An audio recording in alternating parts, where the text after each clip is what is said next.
Hello guys, ചുന്ദരികളും ചുന്ദരനൊക്കെ ആയിട്ട് ഞങ്ങൾ ഈ എങ്ങോട്ടാണ് പോകുന്നതെന്നല്ലേ.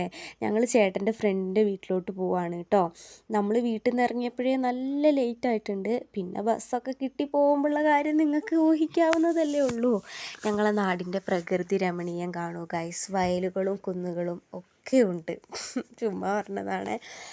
അങ്ങനെ നമ്മൾ അടുത്ത ബസ് കയറിയിട്ടുണ്ട് കേട്ടോ. ബത്തേരി ചെന്നിട്ട് അടുത്ത ബസ് കയറിയിട്ടുണ്ട്. അങ്ങനെ നമ്മൾ ബസ്സിലിരുന്ന് പോവാണ്. ഞങ്ങളെ നാട്ടിലുണ്ട് ഗൈസ് മാള്, മിൻറ്റ് മാൾ. അല്ല പിന്നെ അങ്ങനെ ചുമ്മാ പറഞ്ഞതാണ്. നമ്മളിതാ അങ്ങോട്ട് പോയി. അവിടെ അവർ വീടിൻ്റെ അങ്ങോട്ട് പോകുന്ന റോഡിൻ്റെ അവിടെ എത്തിയപ്പോൾ ഓട്ടോ ഒന്നും കിട്ടിയില്ല. അപ്പോൾ നൈസായിട്ട് മൂന്നാളും കൂടെ ഒന്നും രണ്ടൊക്കെ പറഞ്ഞ് വാക്കടിക്കാമെന്ന് വിചാരിച്ചു. അങ്ങനെ പതുക്കെ നടന്നു പോകാൻ തുടങ്ങി കേട്ടോ. കുറച്ചപ്പുറം എത്തിയപ്പോൾ ഒരു വാഗമരം, എൻ്റെ പൊന്നെ എന്ത് ഭംഗിയാണെന്നറിയോ. ഈ വീഡിയോയിൽ കാണുന്ന പോലെയല്ല, സൂപ്പറാട്ടോ അത് കാണാൻ. അത് കണ്ടിട്ടാണ് അവിടെ എത്തിയപ്പോൾ വീഡിയോ എടുത്തത്, പക്ഷെ ആ ഒരു ഭംഗി കിട്ടിയില്ല. പിന്നെ അവിടുന്ന് അവരെ കൂടെ ചുളിവിലൊരു വീഡിയോ ഞാൻ ഒപ്പിച്ചെടുത്തു ഗായ്സ്. അങ്ങനെ വീട്ടിൽ പോയപ്പോൾ രാത്രിയായി കേട്ടോ.